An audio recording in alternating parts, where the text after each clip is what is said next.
And we are live.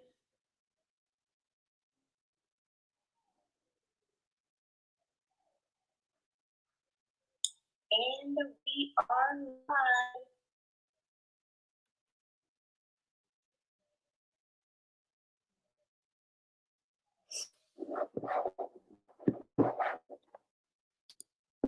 Good afternoon, everybody. Welcome to our second Mental Health Mondays. For those of you who aren't familiar with Mental Health Mondays, welcome to the Coco Wells platform where we talk about health and wellness education in the form of spiritual wellness, physical and mental wellness, and financial wellness. So well-led, well-fed, well-paid are the three pillars that we live by.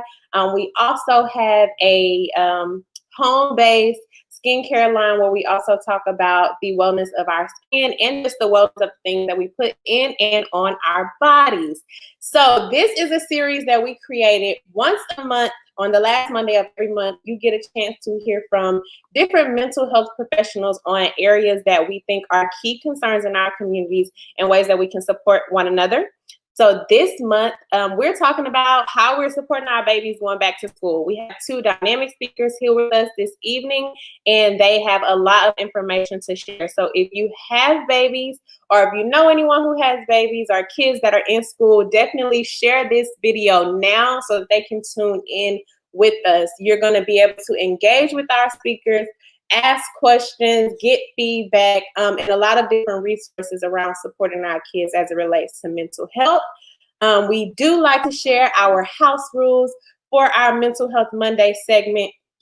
Again, understanding that this is not a substitute for actual mental health advice or mental health professional advice. So we do encourage you all to seek additional mental health support if you are experiencing any symptoms related to depression or mental illness.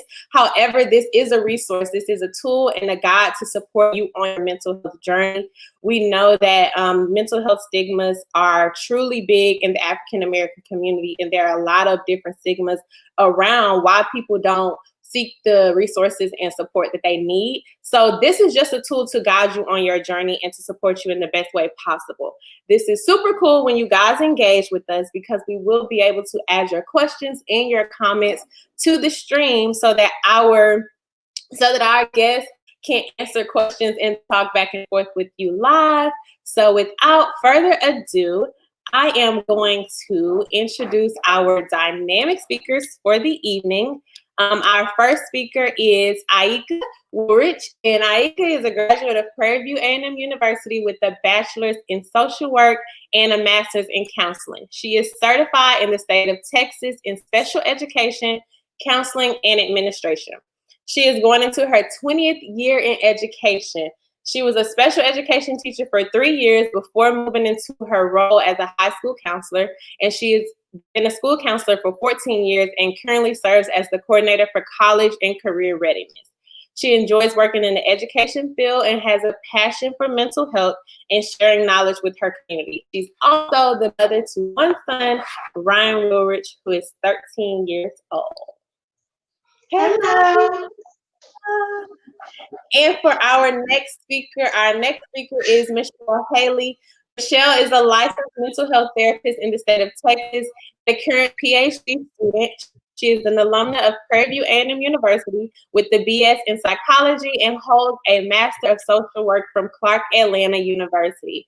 It's in Atlanta, Georgia. It was in Atlanta, Georgia, where she developed an extreme passion in children and families healed from trauma and work through mental health diagnosis.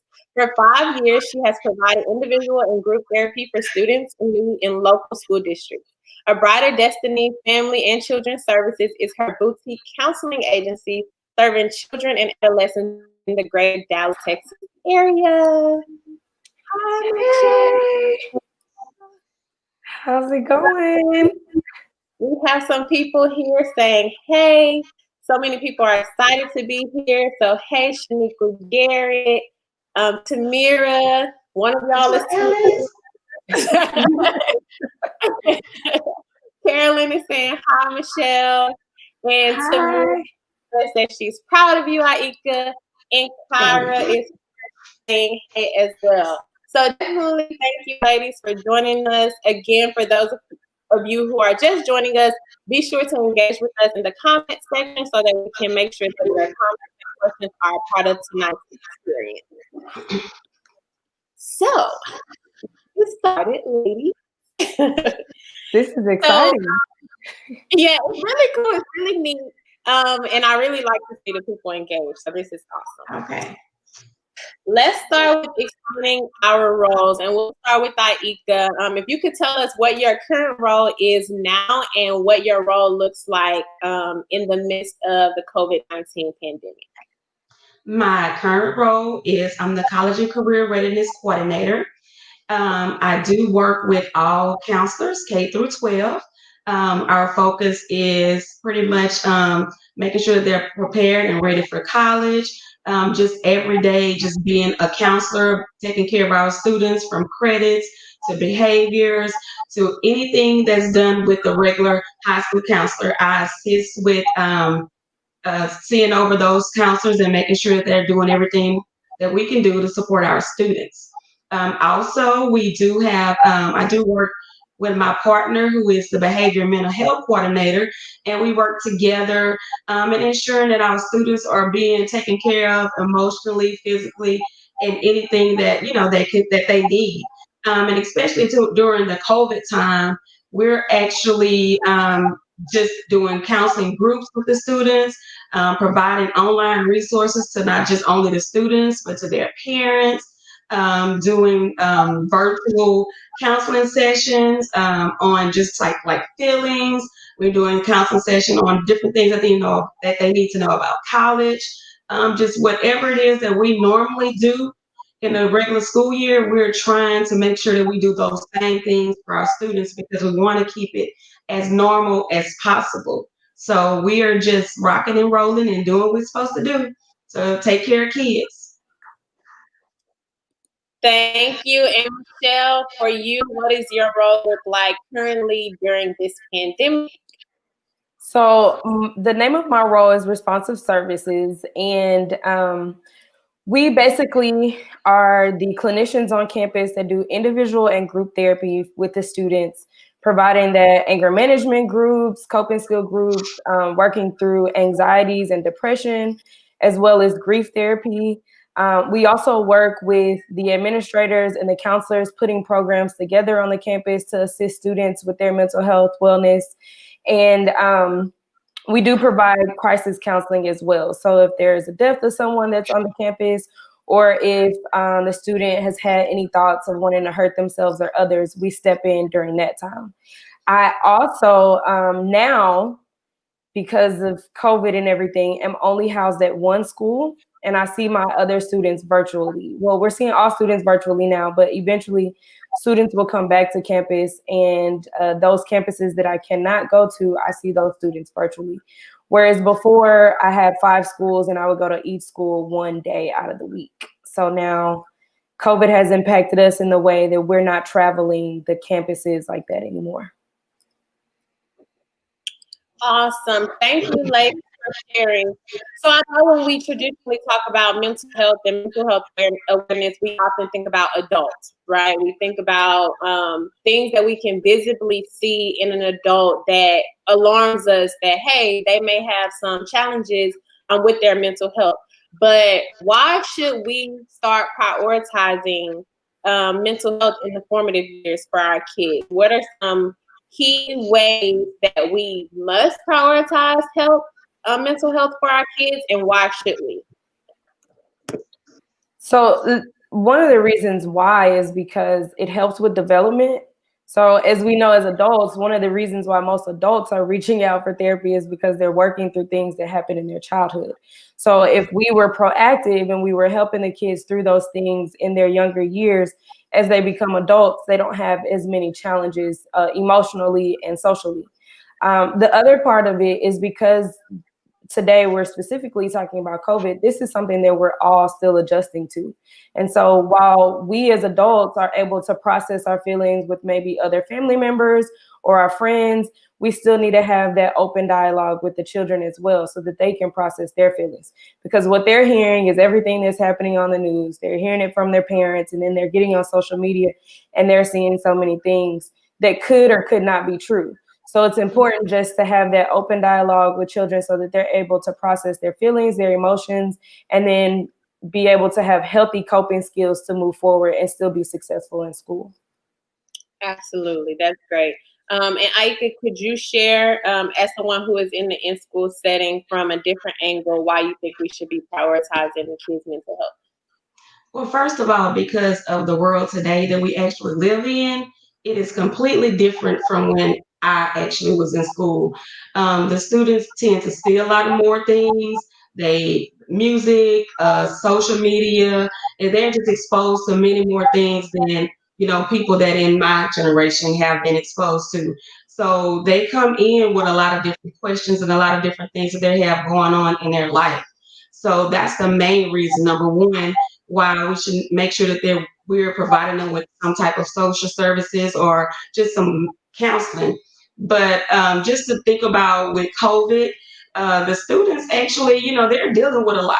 This is different. And so we have to think about the fact that they're seeing a lot of things at home that they may have not seen before. Things are changing for the simple fact that the world nearly shut down for 2-3 months.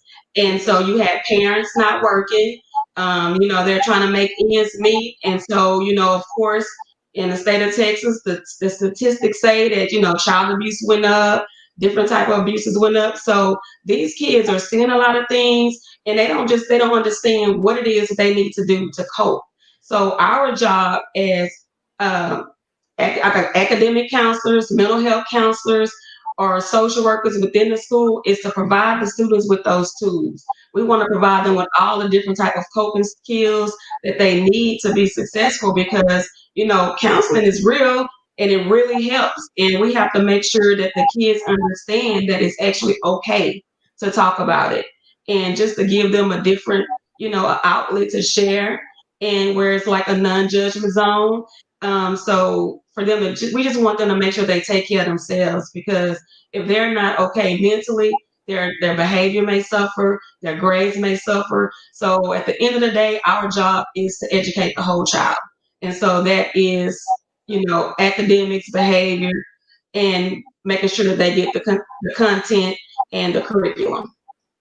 Absolutely. I was having a conversation with just like a few different women to kind of see how they view counseling as relates to the secondary education. And for a lot of people, they never got a chance to go to the counselor or like spend time with their counselor or to even know that their counselor was available to assist with certain things unless there was a specific crisis that, comes about and then the school says counselors or additional counseling services are available to support. And I think back to now in elementary school, we had like a block, like counseling block. Like it was a part of the schedule where we rotated and we went to the counselor and we did group sessions. And then if the counselor saw something that was alarming, then you may have had an individual session. I don't know if it was like that for all schools. A shout out to my counselor, my elementary school counselor, Debbie Smith. But we would do like, how are you feeling today with the emojis and the emotion charts and like no put downs and what's nice and what's not nice. And there were different things that would happen where you may have your own one-on-one time with the counselor outside of the counseling block. But that was a part of our schedule. It was like a class, and it was maybe like 20 or 30 minutes, and we rotated the kids. After that, I've never seen my counselor again until Aika wouldn't go away. Okay, I have to say, you saw me all the time. And I think that it was nice to know that we were able to keep the same counselor because it didn't force you to restart a relationship with somebody over and over and over again. So having Aika as a freshman counselor and then moving to 10th grade and 11th grade and 12th grade, then you kind of knew what to be prepared for with that student. If this student struggled with this in 9th grade, then we need to do this in 10th grade, or so on and so forth. Or also noticing behavior patterns that are different. Like, your grades look like this in 9th grade, or you was involved in 9th grade and now you're not. So, how can we gauge that type of support, and having a counseling team to do that? So the next thing we want to talk about is, what are the red flags that, because now the kids, they're not at school. So the teachers aren't seeing them. You guys aren't seeing them. What are some red flags that parents should be aware of that lets them know, hey, I may need to reach out and get some additional support, or I may need to do some additional check-ins and see what's going on with my child? Well, I would say red flags would be the students that are like not logging in to their WebEx or Zoom meetings, students not doing any work. Parents can see that their kids, that they're like sleeping all the time, or they don't want to go outside and do anything. They're very withdrawn.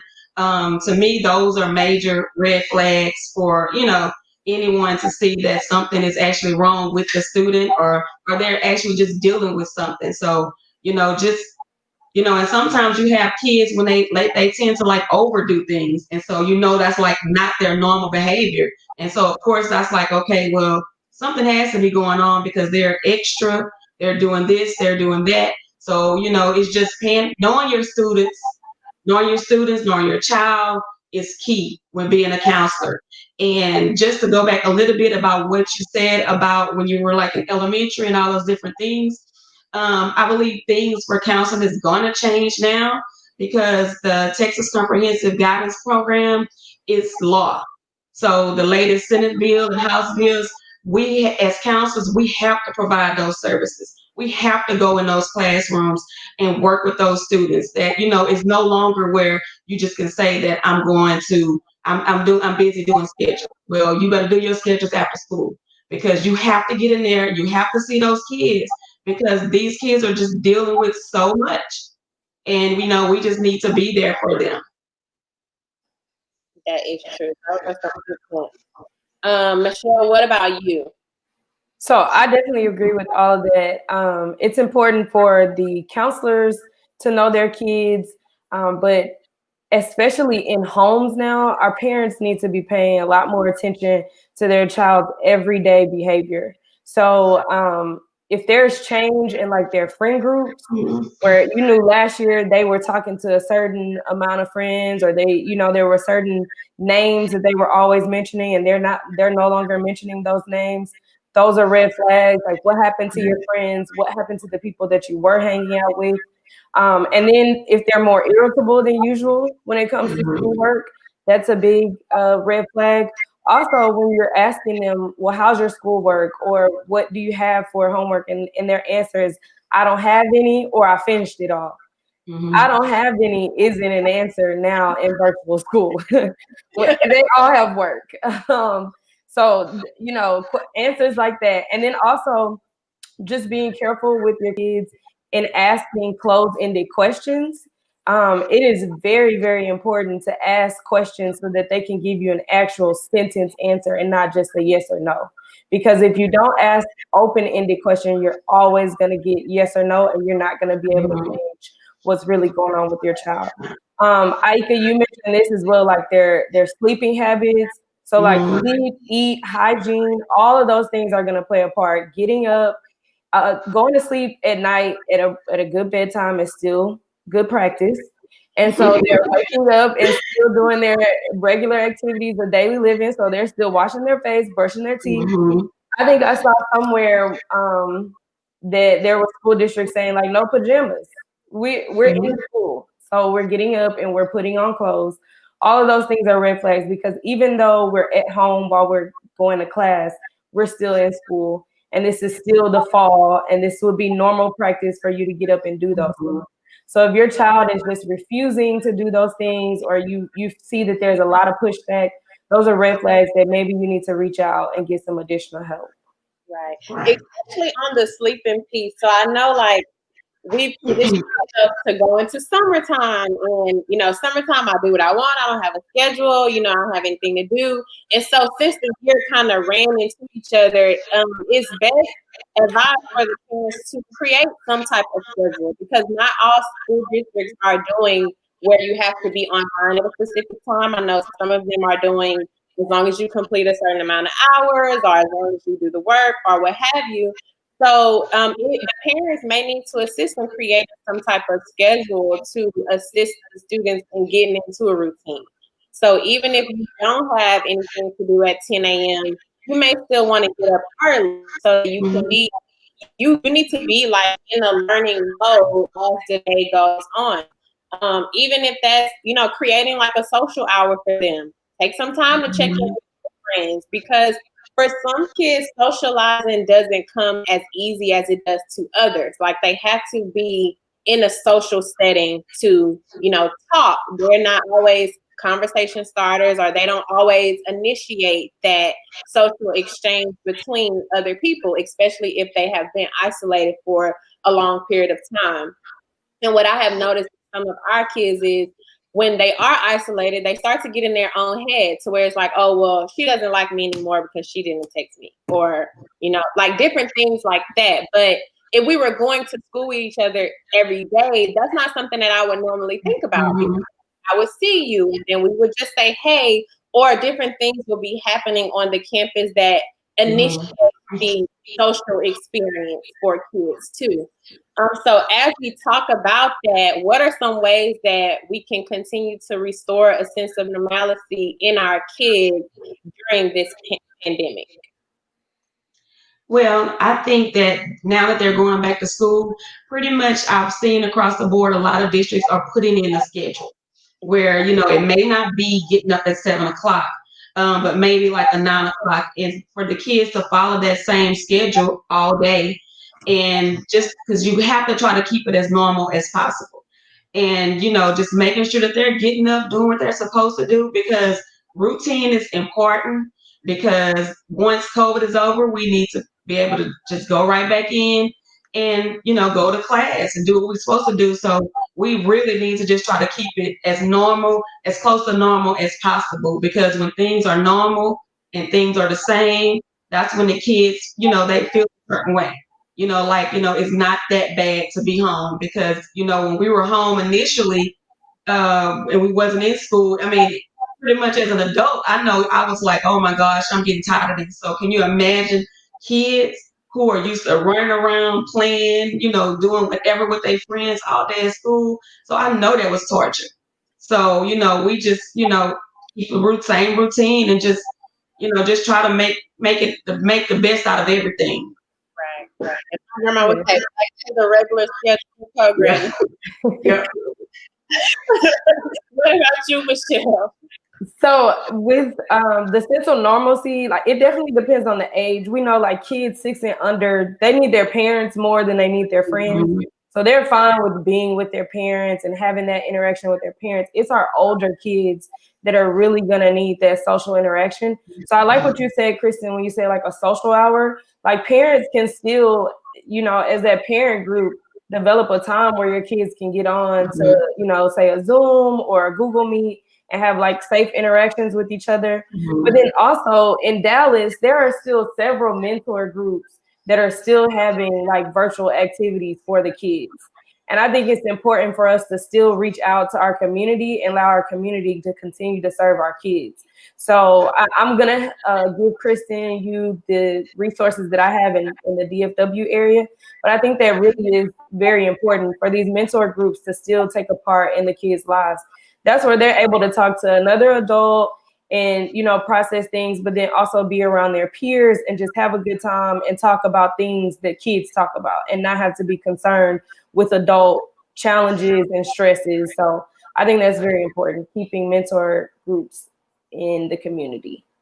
That is an awesome point, because as I'm sitting here thinking about it, and Aika, you can correct me if I'm wrong, in the metro area, it seems really normal to do, to continue things not face to face. But I feel like for smaller areas, particularly Beaumont, we don't really do exchanges that are not face to face. it's like we may host an event and we see each other and it was fun, but the online social experience is a lot different than what you see in metro areas. So to my knowledge, I don't know that there are any mentor groups that are hosting virtual programming. And like I said, you can correct me, but I'm sitting here thinking about it because I never thought about it until she said it. Like Well, we don't see I don't know of any really in Beaumont, but I do know at Paradise Missionary Baptist Church, the Fat House, praising him at all times. They do. That's my church. Give a shout out to Pastor Colbert and Sister B. They do.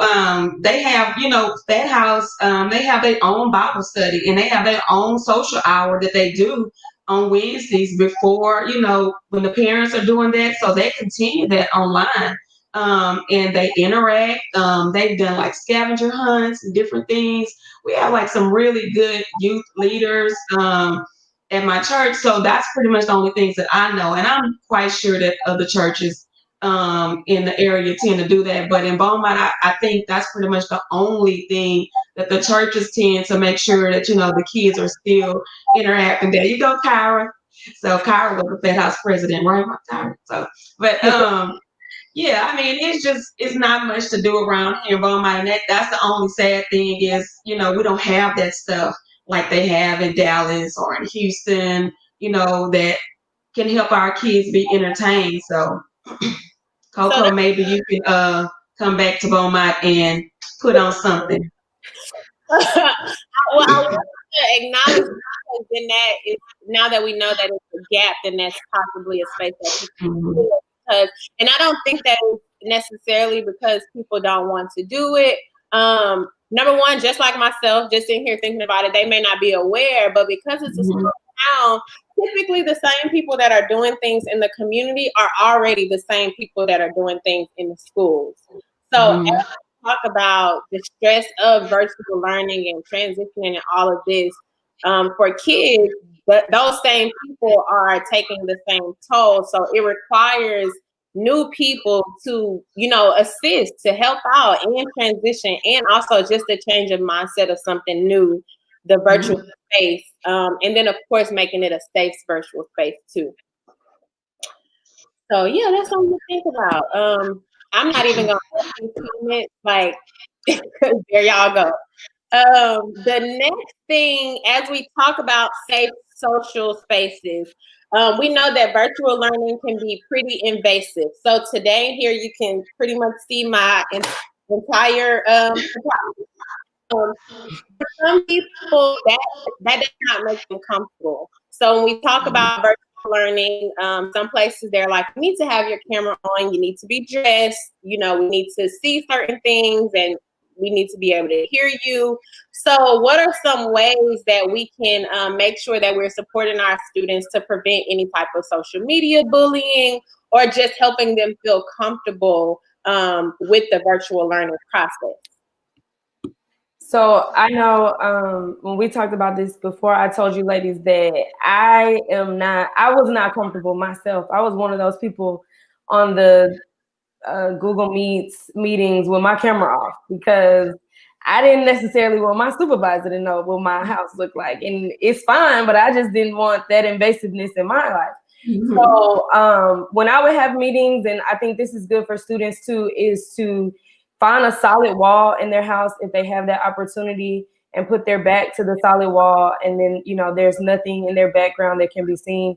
If it's not possible to do that, also another option is to put a sheet up behind them so that no one can see their background.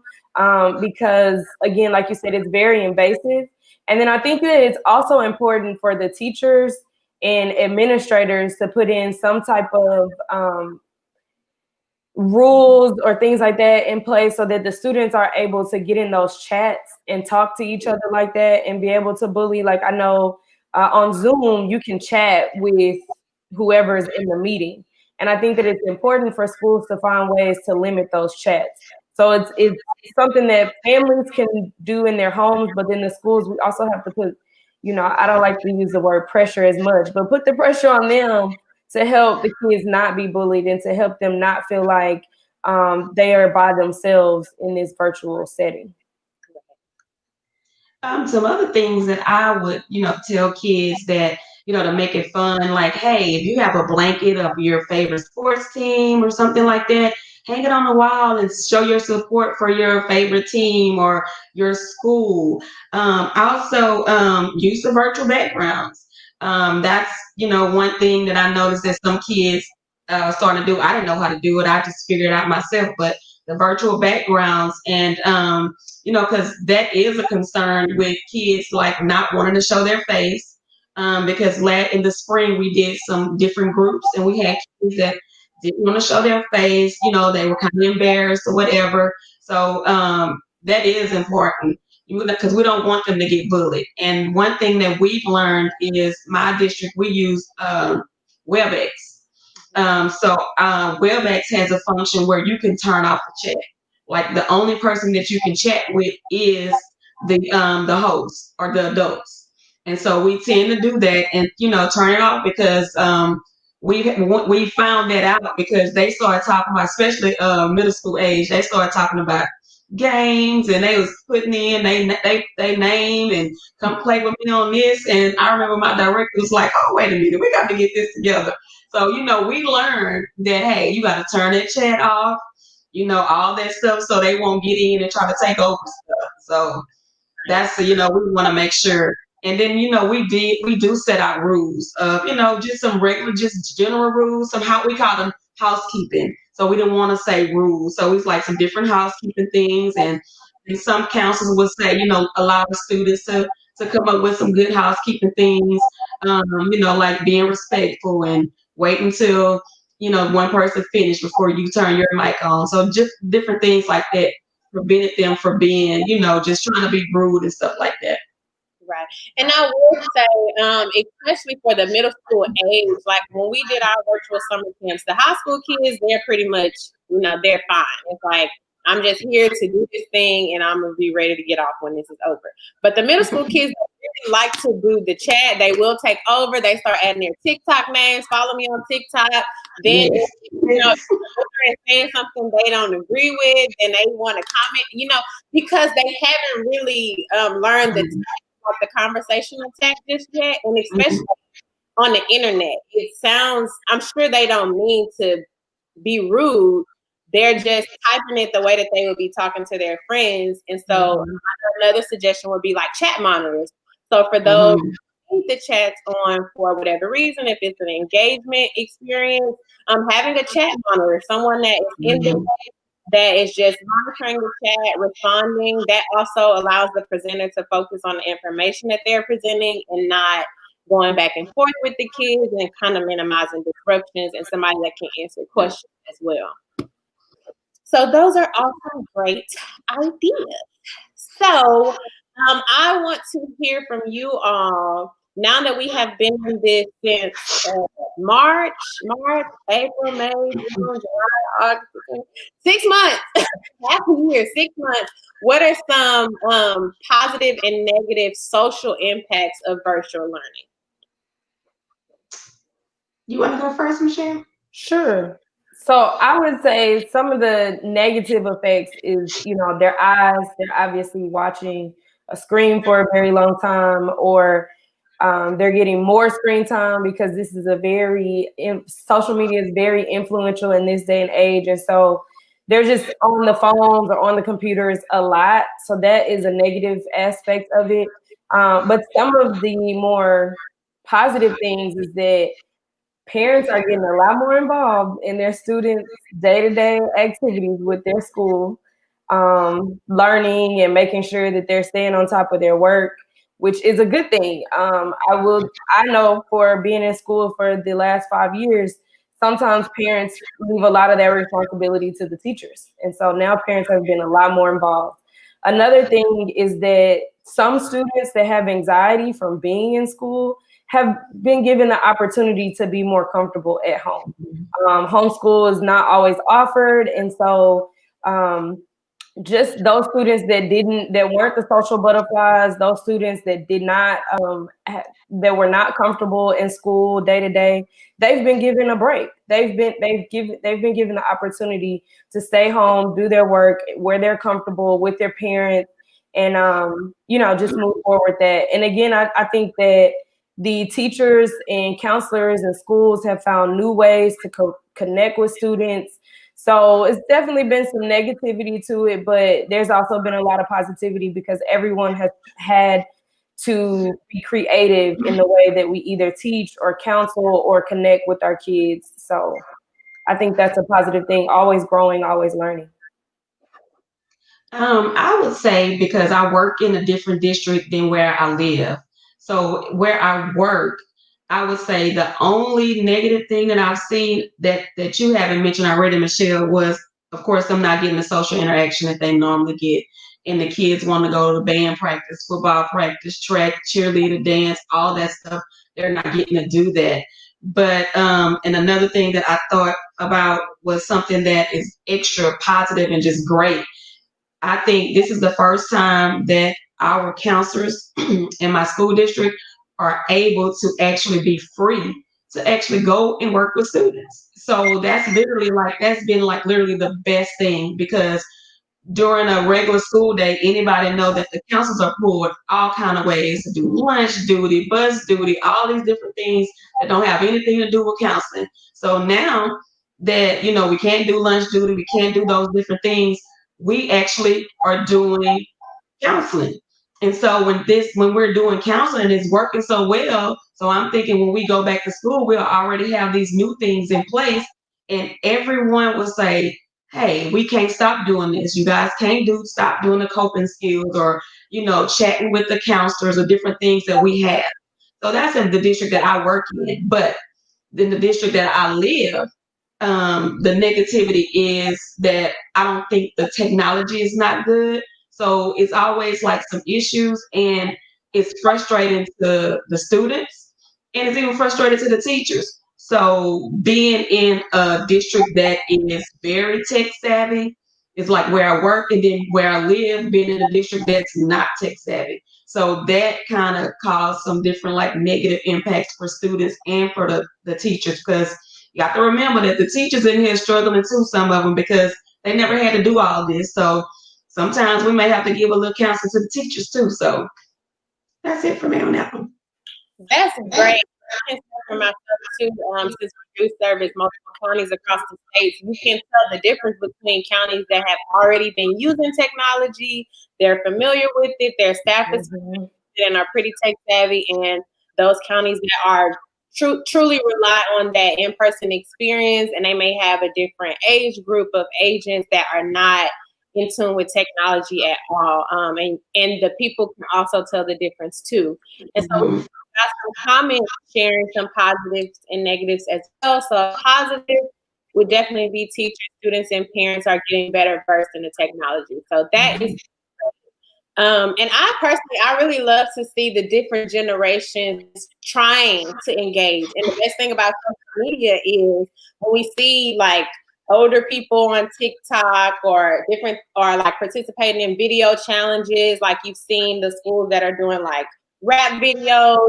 It's really exciting, and it allows an intergenerational experience as well. So a negative would be it's hindering the student social skills, which we talked about. And also, as I stated, I think everybody could use a break from technology. Absolutely. William shared a drawback is the family members are sometimes, have a lot of stuff in the background. And even as we talked about the invasiveness, that goes for the parents too, because my home is my sacred space, my sanctuary, and I want to be able to do what I want, when I want, how I want. If you don't have a large space, and I really want to touch on that too, as we talk about large space. In the beginning, we talked about coronavirus, and when they kept saying hospitals don't have enough space for people, just go home and quarantine. And you see different people like, what's the news anchor name? The news anchor, his brother is the mayor of New York. Chris Cuomo. Right. So we got to see what his quarantine experience was like. Like quarantine for him is I have an entire basement to myself. Mhm. And for other people, that's not the reality of other people's experience in quarantine, in virtual learning, in working from home. A lot of us are sharing very, very small spaces. However, people still want their home to feel like their home because there is nowhere else for them to go and do the things that they want to do. So that could be a big distraction. However, it's the reality. Tamara shared the negatives. There's definitely been a lot of growth amongst educators. Absolutely. It's great that counselors can really do their job. Absolutely. No more, I don't know how to work the printer or the copier. Can you copy this? No. Y'all got to learn. Innovative versus non-innovative. Absolutely. Absolutely. So those are awesome, great points from the audience too. So before we go into our question and answer segment, we want to talk about two things. We want to share some resources that we know are available, and also the difference between advising and counseling as we talk about in school settings. What's the difference between the two? Okay. So the difference between counselors and advising. Mm-hmm. Okay. Well, counselors do both, and then in larger districts, we see them separated. Well, technically, in the state of Texas, every counselor is supposed to be a counselor. They're supposed to be doing the different services within, the plan of the comprehensive guidance program. They're supposed to be doing that, but of course, they're not. So the difference is, I think with advising, you tend to have like in my district, we have college and career counselors, and they tend to do more of the advising. They tend to do more of the, working with them on the TSI or working with them on college applications. And where the actual counselor is tending to do, of course, they're doing their schedules and making sure they're on track for graduation, but they can actually go and talk to them and, just share and do whatever, the counselor, be there for the counselor. The counselor can be there for them. And then also we have another counselor. We have different types of counselor in my district. So we also have what's called a social wellness intervention, and they can be a counselor or a social worker. And their job is just to focus on those students with those specific needs, those students that went through trauma, students that are, your tier 2, your tier 3 students, those kids there, that's their whole focus. They don't even touch a schedule. They don't do anything like that. And I think that's good to have a variety of different counselors within your school setting. But the academic counselor really should always be a counselor. And that's something that I always tell, where my team, we tell the counselors that we supervise that, they are quick to say, well, I don't know nothing about no trauma. I don't know nothing about no grief. I change schedules. I'm an academic counselor. And we remind them, when you went to college, you ain't learning nothing about changing those schedules. You ain't learning anything about doing no testing. You ain't learning anything about no lunch duty. You learn Maslow, all the different cognitive studies, all of that. You learn stuff to be a counselor. So I'm like, I don't understand how we get comfortable and we forget that we really are counselors. And so, I get a little passionate because I feel like I'm a real counselor.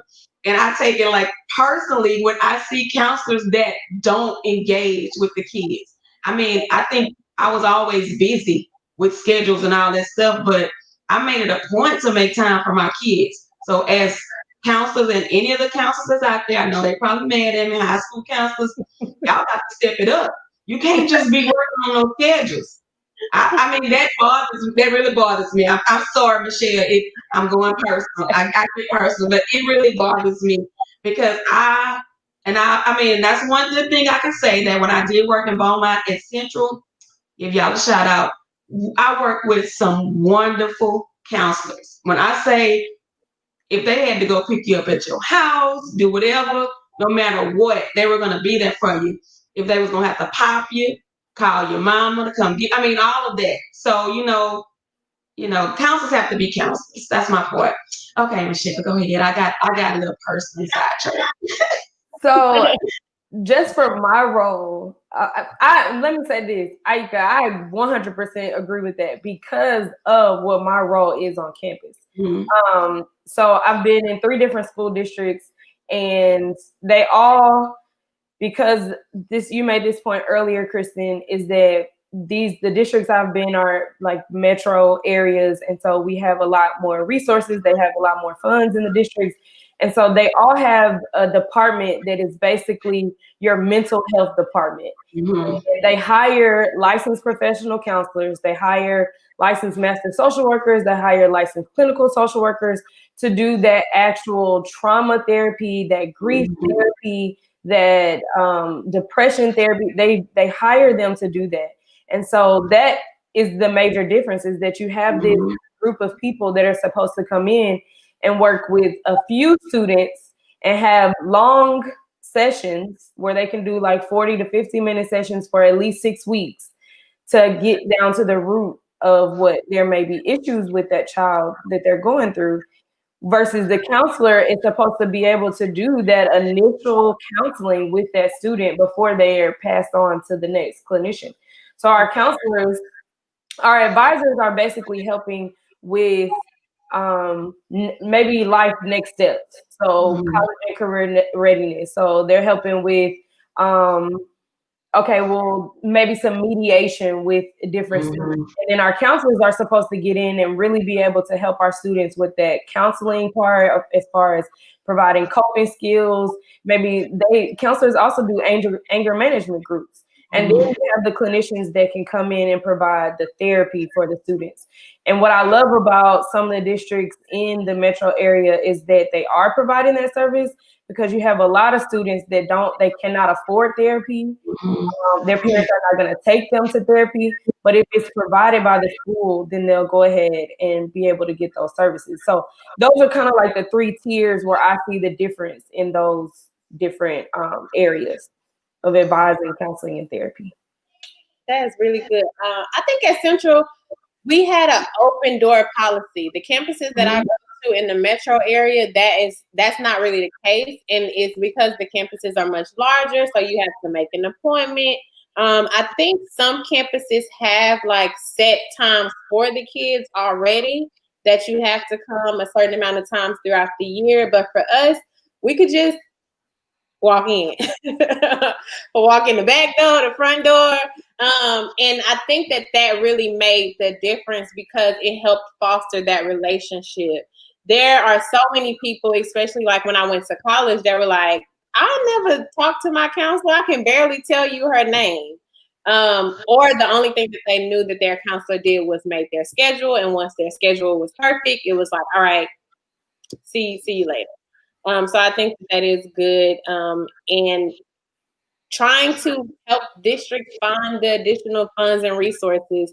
This is a key concern in the African American community, and there are a lot of people that have put their money where their mouth is as it relates to mental health. And it's up to our districts and our community partners to try to take advantage of those funds so that our students can have the same access as our metro areas and that too. So we have some great questions. Before we get to the questions, I'll let y'all share some health resources for students. So I'll go ahead.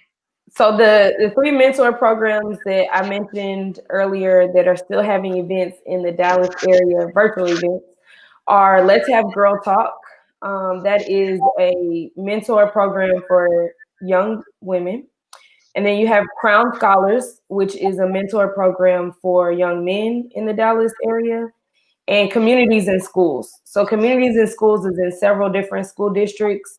I am also on one of their leadership councils. So we are starting, now that school's back in, we are going to be doing different mentor programs and, virtual events for both male and female groups. I would also piggyback on that and say Communities in Schools are some ones that I know of that are around here. Well, not in Beaumont, but where I work. We have Communities in Schools. We have community youth specialists from Harris County that come in and they like work with particular schools in our district, and they work with them and they provide, all different types of services. And then some other in district services could be things like we have PALS, we have AVID, all of those type of programs. They have different things that they get to do by being a part of those programs. And so, like during COVID, they get to do different things, to keep them entertained, like virtual college trips or virtual job shadowing things. So it, like she said before, it really depends on your district, because some districts have a lot of resources and then some don't. Those are good. I think about extracurricular activities and how I would just be dying. For me, school was life. If it was a club or group or organization that didn't conflict with cheerleading, we joined it. Like that was we were everything. Our advisors made sure that we had the resources to participate. If it cost money, they found money. Like everything was around school because there weren't as many community resources in the area. So if anybody is like me and is out there dying, I'm praying for you. Y'all can start a virtual cheerleading club or something, but I would be so lost. Like I don't know what I would be doing. So let's go to some of our questions, and I think that this question is a great question because I know for sure that we did not touch on it. Social and emotional learning. A lot of districts are incorporating SEL into their curriculum, daily practice. It's a requirement, but we want to know, what are your thoughts on SEL? In early childhood, it's deeply rooted in the curriculum, but sometimes it may get lost as the students get older. I've seen it on the elementary and middle school campuses a lot as a part of the daily objective, not so much on the high school campuses. So what are we thinking about SEL? And I know some teachers hate SEL because it's extra work for them.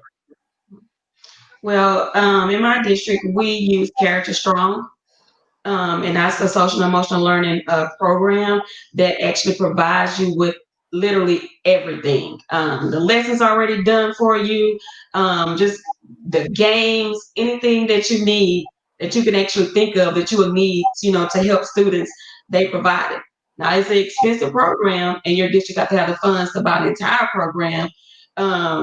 So that's important. And so with my district, with SEL, our counselors, we have counselors, we have our student wellness interventionists, our community youth service workers, we have campus support specialists, something else. It's like 5 or 6 different people, CIS, and we're going to actually go in and do these lessons because the teachers are having a hard time enough with the virtual learning and getting the curriculum stuff. So we're going to be able to go in and do those things virtually with those students. And SEL is extremely important because, like you said, in elementary school back in the day, you had like what they call specials, and your counselor was on your rotation, and they taught you those different characteristics that you need, like the honesty and honesty, diligence, all those different little things that they taught you, just to be a good citizen, a positive citizen. So, in middle school they kind of went away. In high school they didn't have that. So I think now that because SEL has been put into law with the last legislative session, and we don't have a choice but to do it. So, and that's a good thing that we have to do it because we have to teach these kids how to deal with life. And if they don't have those social and emotional skills, it's going to be hard for them. Go ahead. Just really quick, it definitely depends on the district. Like I said, it definitely depends on if they have the funds to purchase those curriculum. Something that my district is trying to do is have a specific teacher that is the person that's going to do the social emotional learning. So all of the teachers are not having that responsibility, and that it's an actual class. And so they're trying it out. There's supposed to be a pilot this year to see what it was going to be like on campus. Obviously, they're having to come back to the drawing board and figure out how they can make it work. But I do agree that social emotional learning is an important piece in schools. And so I'm really in hopes that all districts have the opportunity one day to really incorporate that from pre-K to, senior year of high school.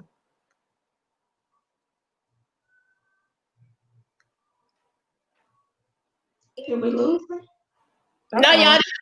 I have yes, that gonna ask our last question. Hey, girls. Hi, girls. Can you see yourself? Okay, Looking like they mom. Right. We have one more question. And it's right there. What is some management strategies? You gotta say it where they can hear you. What are some time management strategies counselors use? So counsel students and do the heavy paperwork that comes with being a counselor. Now you gotta say it where they actually hear you.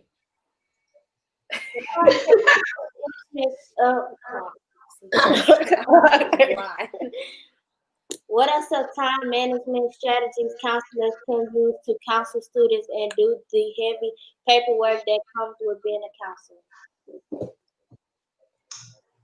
So I would say prioritize your students first always. I think counselors obviously know that, but because of the pressure that administration puts on counselors sometimes with the documentation, I think it is important just to continue to remind administrators that our students come first.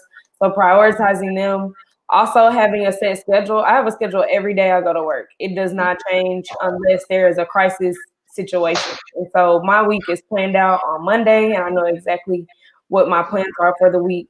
My documentation day is a day that I don't schedule students. And so some people don't work like that, but I'm able to get in one day and do all the documentation that I need to do, just because I would prefer to do all my work first and then documentation later. So that's just the way I prioritize.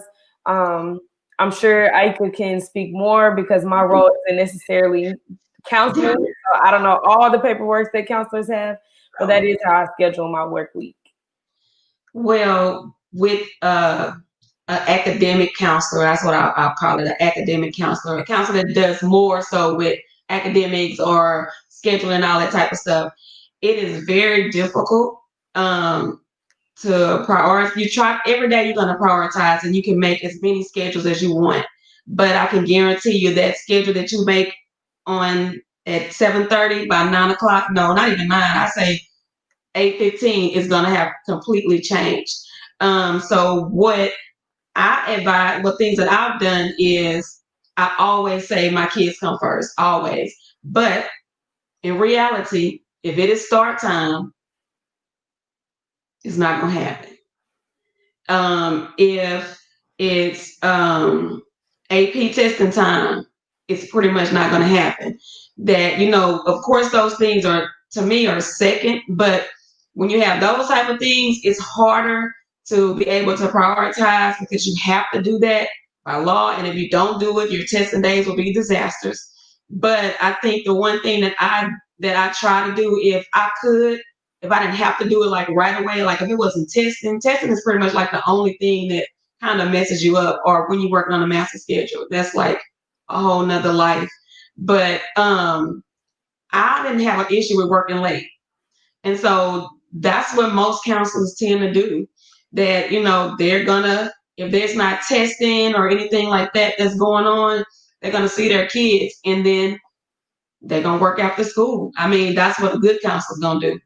I only know good counselors. Well, I know a few bad ones. I ain't gonna say their name, but hey, a good counselor is gonna make time for their kids. I mean, it's hard to come up with a strategy.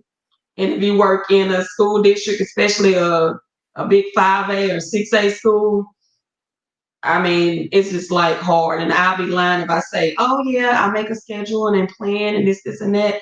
It don't work that way. Now, the other counselors that are more similar to you, Michelle, our student wellness interventionists, they can actually make those schedules. Mm-hmm. Yeah, they can do that. And so that's the other plus about having, all the resources in your district, because you have those counselors that only counsel. That's all they do all day long. So. That's good.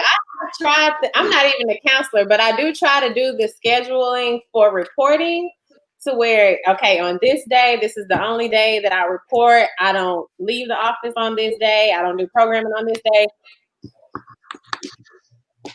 It don't work. Not working out too well.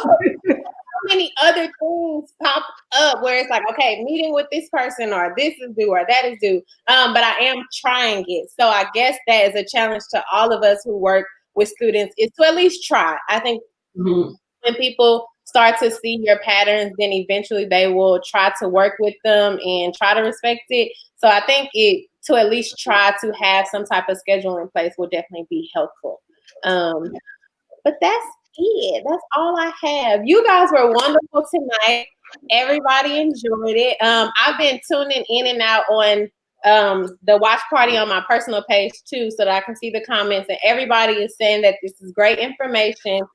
So thank you to everybody who joined us tonight.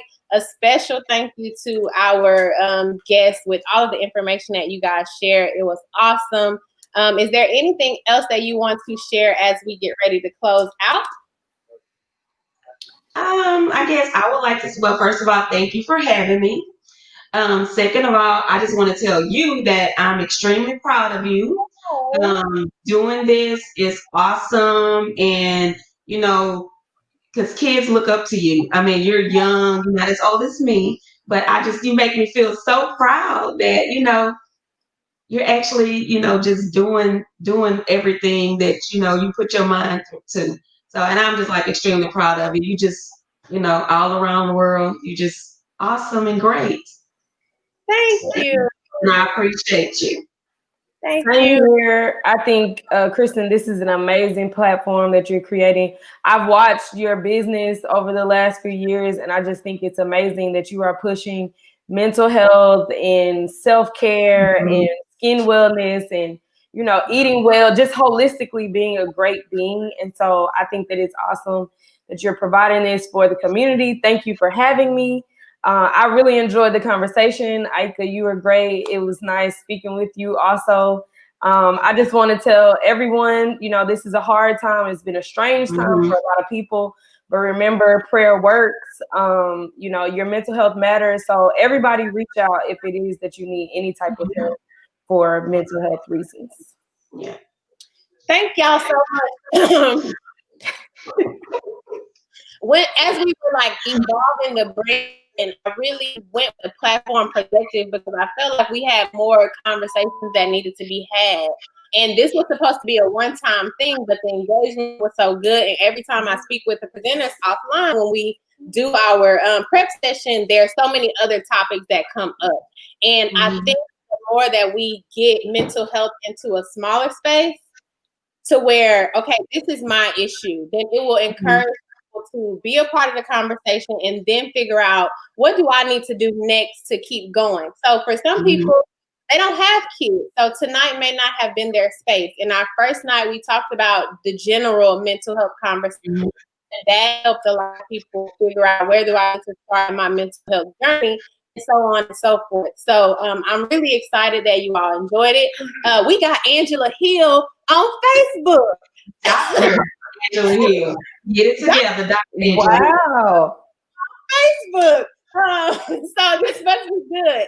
So I truly enjoyed the engagement. That's my favorite piece, because it gives us the opportunity to connect our people with people who are professionals in different arenas. Hopefully this establishes a connection with Michelle and Aika, that you guys can continue to share some back and forth. Different educators and parents that are online tonight as well. So I'm excited about the future. Again, thank you all for everything. And I'll see you guys next time. All right. Thank you for having us. Good night. Good night. Bye, girl.